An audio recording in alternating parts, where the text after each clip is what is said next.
ভিসাটা হাতে আসতেই মা মেয়ে মিলে গরমের ছুটিতে বেরিয়ে পড়লাম দূর দেশের দিকে। আমাদের প্রথম গন্তব্য কাতার। সেখানে আমরা কাতারি সময় ভোর 5:30টায় দোহার হামাদ ইন্টারন্যাশনাল এয়ারপোর্টে নামলাম। খুব সুন্দর করে সাজানো এই এয়ারপোর্টটা। কাতারে আমাদের প্রায় 3.5 ঘন্টার একটা লেওভার ছিল, আর তারপরে ছিল আরও লম্বা ফ্লাইট। ব্যাঙ্গালোর থেকে কাতার আসতে প্রায় 4.5 ঘন্টা, আর কাতার থেকে মিউনিক পৌঁছতে প্রায় 5 ঘন্টা 40 মিনিট, ধরে ধরে 6 ঘন্টাই ধরে রাখুন। আকাশে ছোট্ট করে একটা চক্কর খেয়ে তারপরে আমাদের প্লেনটা মিউনিক এয়ারপোর্টের দিকে আস্তে আস্তে নামতে শুরু করলো। আর প্লেনের জানলা দিয়ে এই দৃশ্যটা ভীষণ সুন্দর লাগছিল। অনেক দূরে দূরে ছোট ছোট বাড়ি আর হরেক রকম সবুজের মেলা। দেখতে দেখতে ছুঁয়ে ফেললাম মিউনিখের মাটি, আর শুরু হলো আমাদের প্রথম ইউরোপ যাত্রা। ছোট্ট এয়ারপোর্ট, আর ইমিগ্রেশন কমপ্লিট করে সমস্ত লাগেজ কালেক্ট করে বাইরে এসেই হাসি মুখে একটা ছবি। তারপরে দেখা হলো এনার সাথে। উনি 10 দিন ধরে ওখানেই রয়েছেন। রাত জাগার ক্লান্তি, এতখানি দূরে আসা, তাই বোধহয় মিউনিখের ঠান্ডাটা বড্ড বেশি ঠান্ডা লাগছিল। আর চিরকাল ইন্ডিয়ার ওই ট্রপিক্যাল ওয়েদারে বড় হয়ে মিউনিখের ঠান্ডাটা না সোজা সপাটে একটা চর মারল যেন। সে যাই হোক, জায়গাটায় এসে কিন্তু আমার চোখটা জুড়িয়ে গেল। আমাদের হোটেলের রুমের সাথে লাগোয়া যে ছোট্ট ব্যালকনিটা, তাতে দাঁড়ালে এই দৃশ্যটা দেখতে পাওয়া যায়। সামনে একটা খুব সুন্দর নামনা জানা গাছ। এখন তো সামার, তাই সবুজে ভরে গেছে। পরদিন সকালে দিনটা শুরু হলো একদম ঝকঝকে রোদের সাথে, আর আমরাও ব্রেকফাস্টের পরে ভালো করে রেডি হয়ে বেরিয়ে পড়লাম মিউনিখের এই দিক ওই দিক ঘুরে বেড়ানোর জন্য। অবশ্যই আমরা পাবলিক ট্রান্সপোর্ট ইউজ করব। চলুন তাহলে দেখা যাক। Hi, this is day 1 in Germany, Munich. আজকে আমরা যাচ্ছি সিটি ট্যুরে। তো হোটেল থেকে একটুখানি হাঁটা পথেই এই মেট্রো স্টেশনটা, আমি না নামটা ঠিক উচ্চারণ করতে পারবো না, I don't know how to pronounce it. তো চলুন ভেতরে গিয়ে দেখা যাক টিকিট কী করে নিতে হয়, আর আমরা কোথায় গিয়ে নামছি, সেখান থেকে আমরা কীভাবে বিভিন্ন দর্শনীয় জায়গাগুলো দেখছি। এখানে এরকম কিয়স্ক থেকে টিকিট সংগ্রহ করতে হয়। আপনি প্রয়োজন মতন টাকা আর আপনার গন্তব্যস্থান দিয়ে দিলেই টিকিট বেরিয়ে আসবে, আর সেই টিকিট নিয়ে আপনি আরামসে যাত্রা করতে পারবেন। এটাই মজা, এখানে যে সিঁড়িটা নিচে নামে ওইটাই আবার ওখানে থেকে যদি কোনো প্যাসেঞ্জার হাত দেখা এটা উপরে উঠে আসবে।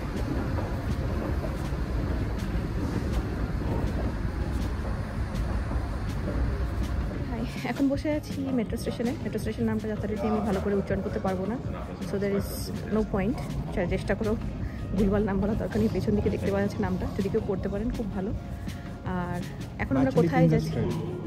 মাছলি ফিঙ্গার স্ট্রেট, হোয়াটএভার, যাই হোক। এবার মাছলি ফিঙ্গার স্ট্রেট, but I think this CH they pronounce as H. মাখো ফিঙ্গার স্ট্রশ, মাখো ফিঙ্গার স্ট্রশ। It should be anyway. Okay, because that B এর মতন এটাকে করে উচ্চারণ করছিল। So hello, look here, quickly give the আমরা এখন যাচ্ছি মেরিন প্লাজ। আমাদের ফার্স্ট ভিজিট টুডে হচ্ছে Saint Peter's Church. Okay fine, train এসে গেছে উঠে গেছি। কিন্তু ব্যাপারটা হচ্ছে পুরো ট্রেনটাই খালি মোটামুটি। সামনে থেকে জলদিন বসে আসতে আমি ওদিকে ইচ্ছে করে ক্যামেরাটা করাচ্ছি। কিছু একটা অ্যানাউন্সমেন্ট হলো যেটা আমার মাথার উপর দিয়ে গেল।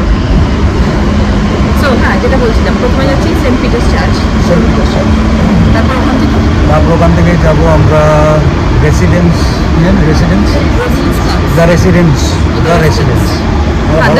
একটা ক্যাসেল টাইপের কিছু। তো সাথে থাকুন, ঘোরা হবে।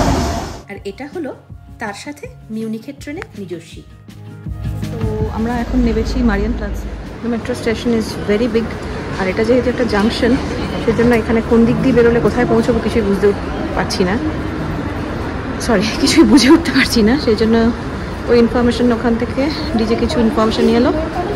Hopefully he got the right information, আর আমরা ঠিক দিকেই যাচ্ছি। চলুন আমার সাথে একটু দেখে নিন। চার্চের ঘন্টাটা শুনতে পাচ্ছেন নিশ্চয়ই।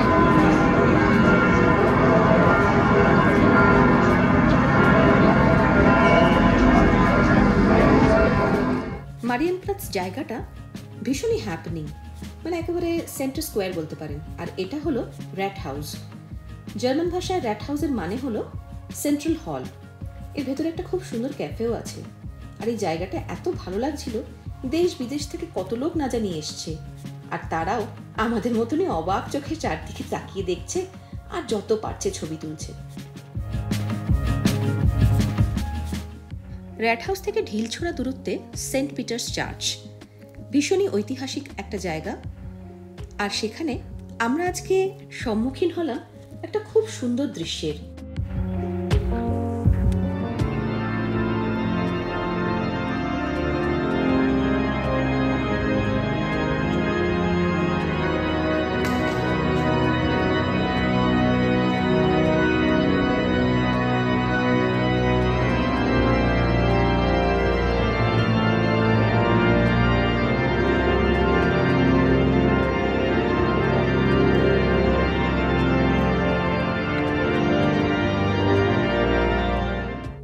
সে যেন এক স্বর্গীয় পরিবেশ। চার্চে কিছুক্ষণ সময় কাটিয়ে আমরা আবার ফিরে এলাম র্যাট হাউসের দিকে। ভেতরটা যে তখন ঘুরে দেখা হয়নি। ওপরেও ওঠা যায়, তবে আমরা নিচটাতেই একটু ঘুরঘুর করে নিলাম, কারণ বেশ অনেকটা বেলা হয়ে গেছিল আর বড্ড খিদে পাচ্ছিল। এখানে এতক্ষণ সময় কাটালে খেতে প্রচণ্ড দেরি হয়ে যাবে, কারণ আমাদের লাঞ্চটা স্পেশালভাবে একটু ভেবে রাখা ছিল। এই উঠোনের মতন জায়গাটাতেই খুব সুন্দর একটা ক্যাফে আছে। ওরা সন্ধেবেলাটাই মেনলি সার্ভ করে। র্যাট হাউসের ভেতরটাও খুব সুন্দর স্থাপত্য কারুকার্যে ভর্তি। এটার আবার নাকি একটা ভৌতিক গল্পও আছে। যাগে বাবা, আমি আর ওইসব দিকে গেলাম না, আপাতত সৌন্দর্যেই মুগ্ধ হলাম।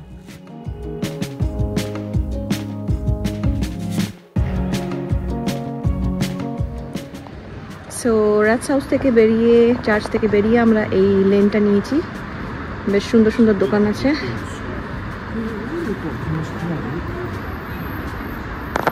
অ্যান্ড এখানে একটা ছোট্ট কনস্ট্রাকশন চলছে, I don't know what. Anyway, so this road will lead us to the residence. Let's go. Rat house থেকে বেরিয়ে যে রাস্তাটা দিয়ে আমরা দ্য রেসিডেন্সের দিকে যাচ্ছিলাম, সেই রাস্তাটা ভারী সুন্দর। এত ভালো লাগলো যে বেশ কয়েকটা ছবিও তুলে নিলাম টকটক করে।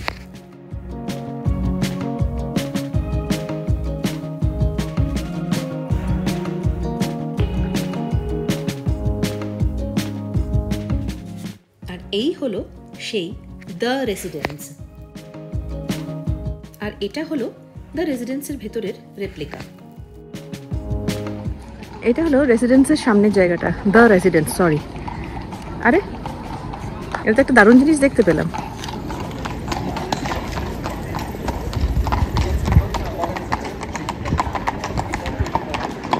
এখানে দুজন দাঁড়িয়ে আছেন।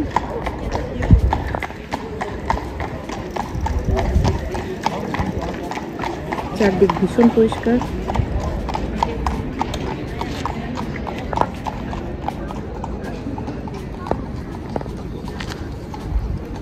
একদম যাকে বলে রোদ ঝলমলে দিন।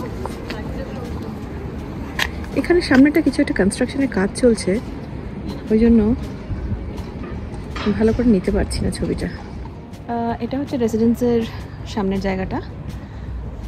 তো আমরা এখন এখানটা দিয়ে ভেতরে ঢুকবো।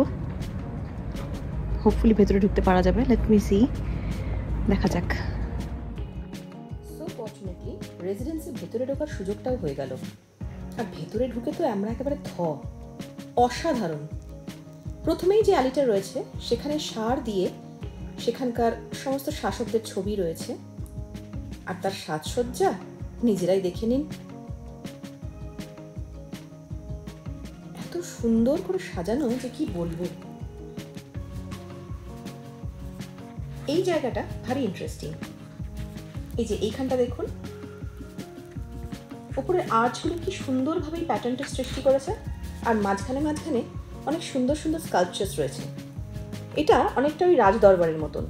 আর সাইডে যে বসার জায়গাগুলো দেখছেন সবাই বসছে, ওগুলো মন্ত্রীদের বসার জায়গা ছিল।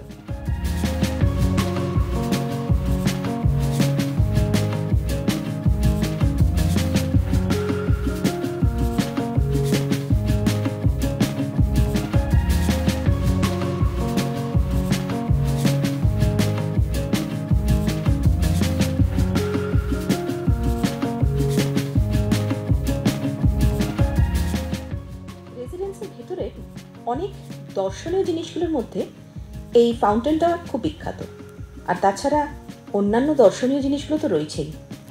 এই ভিডিওতে আমার সাথে আপনারাও প্রত্যক্ষ করে নিন।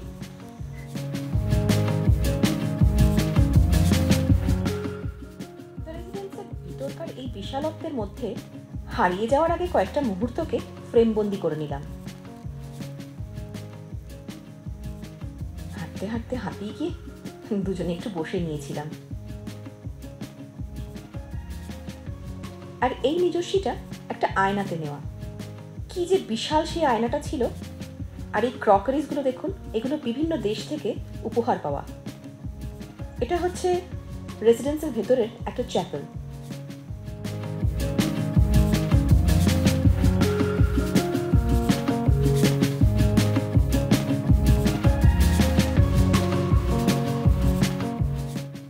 এই অলিন্দুটা আমার বড় সুন্দর লেগেছে, কি অপূর্ব কারুকাজ। আর এগুলো হলো সেই ক্রকারিজগুলো যেগুলো চায়না থেকে উপহার হিসেবে দেওয়া হয়েছিল। অসাধারণ সম্ভার, তারই কিছু ছবি তুলে রেখেছিলাম।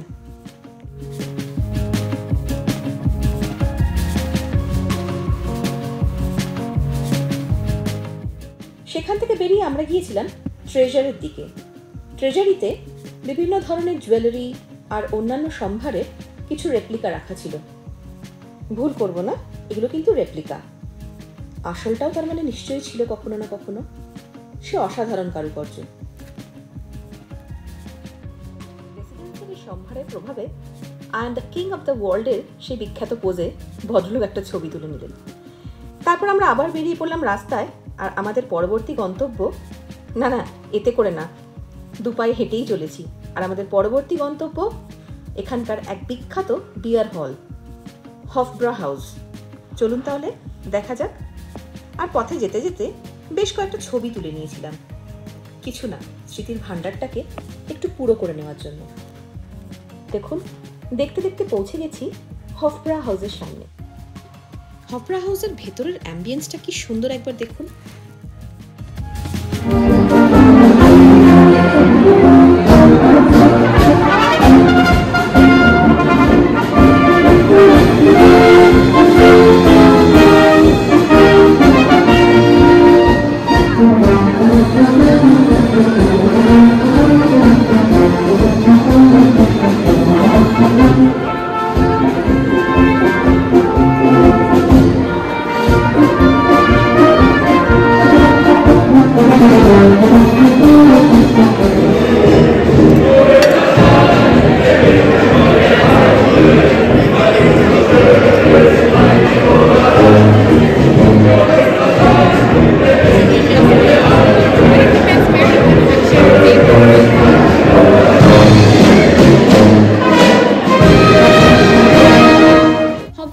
বেরিয়ে মিউনিখের রাস্তায় আসতেই আমরা তো অবাক।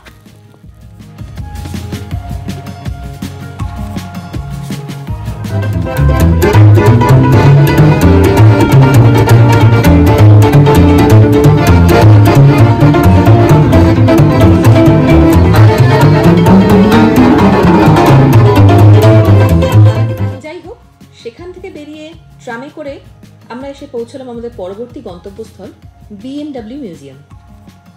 কিন্তু কপাল খারাপ, এদিন আবার মিউজিয়াম বন্ধ ছিল। তো কি হয়েছে, মিউজিয়ামের সামনের জায়গাটাই এত সুন্দর, সেখানে বেশ কিছু ছবি তুলে ফেললাম, ওই দুধের স্বাদ ঘোলে মেটানোর মতন। এই প্রসঙ্গে বলে রাখি, মানডে কিন্তু BMW মিউজিয়াম বন্ধ থাকে, ফলে কেউ যদি ভিজিট করতে চাও হয় সানডে যেও না টিউসডে যেও, আর যদি আমাদের মতন শুধু সামনে থেকে ছবি তুলে আসতে যাও তাহলে মানডে যেও। যাই বলো, ছবিগুলো কিন্তু মন্দ আসেনি। তারপর সেখান থেকে রাস্তা পার হলাম একটা ব্রিজের ওপর দিয়ে, আর ব্রিজের ওপর থেকে নিচে তাকিয়ে দেখি অসাধারণ সব গাড়ি। জার্মানি এমনিও অটোমোবাইলের জন্য বিখ্যাত, কিন্তু তার মাঝখানে এই ভিন্টেজগুলো দেখতে পাওয়া সত্যিই সুন্দর। কি সুন্দর লাইন দিয়ে ট্রাফিক আইন প্রপারলি মেনে চলছে গাড়িগুলো। BMW মিউজিয়াম থেকে অল্প দূরত্বেই রয়েছে অলিম্পিক পার্ক। পার্কও বন্ধ ছিল, তাই তার বাইরেই খানিকক্ষণ সময় কাটিয়ে আমরা পাড়ি দিলাম আমাদের পরবর্তী গন্তব্যে, ইংলিশ গার্ডেন। অলিম্পিক পার্ক থেকে বেরিয়ে মেট্রো ধরে পৌঁছে গেলাম ইংলিশ গার্ডেন। সে এক রূপকথার রাজ্য যেন। চারিদিকে সবুজ, আর মাঝখান দিয়ে বয়ে চলেছে এক ঠান্ডা শীতল জলের স্রোত। সেখানে কিছুক্ষণ সময় কাটিয়ে আমরা চলে গিয়েছিলাম আরেক গন্তব্যের উদ্দেশ্যে। সেটাই ছিল আজকের শেষ গন্তব্য, অ্যালায়েন্স অ্যারিনা। কিন্তু কপাল খারাপ, আজকে এটাও বন্ধ ছিল। ব্যাস, এরপর এখান থেকে বেরিয়ে সোজা হোটেল। আজকের ভিডিওটা এখানেই শেষ করছি। যদি ভালো লেগে থাকে তাহলে লাইক আর সাবস্ক্রাইব করার অনুরোধ রইল।